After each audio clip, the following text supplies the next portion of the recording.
Nous sommes le seul peuple du Pacifique à avoir gardé notre indépendance, malgré les tentatives de la France, des États-Unis, de la Grande-Bretagne et de l'Allemagne.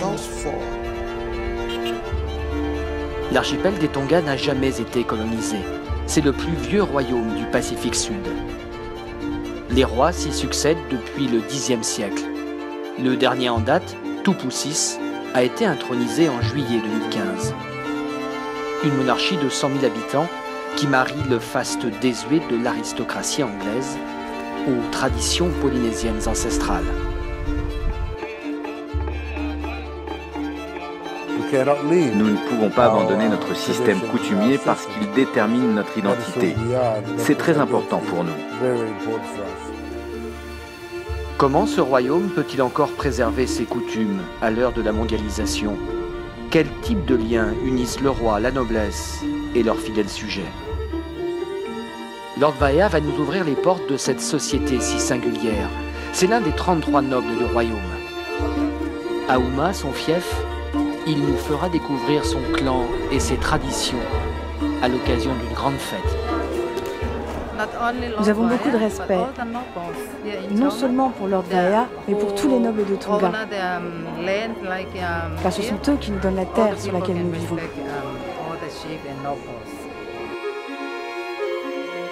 Mais aujourd'hui, le royaume peine à retenir sa jeunesse, qui rêve d'ailleurs, comme Philo, un des grands espoirs du rugby tongien.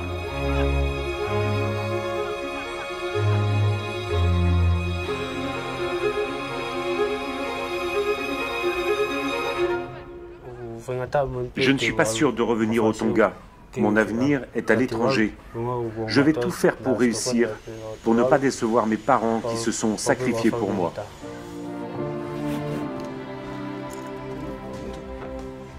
Philo et son frère, qui, lui, veut devenir médecin, s'apprêtent à s'envoler pour la Nouvelle-Zélande. Déjà 100 000 Tongiens sont partis à l'étranger. Une diaspora qui, en raison de la crise, a de plus en plus de mal à soutenir financièrement les familles restées sur place. Alors aujourd'hui, plus que jamais, se pose la question de l'avenir de la jeunesse tongienne. Voyage au cœur d'un royaume à la croisée des chemins.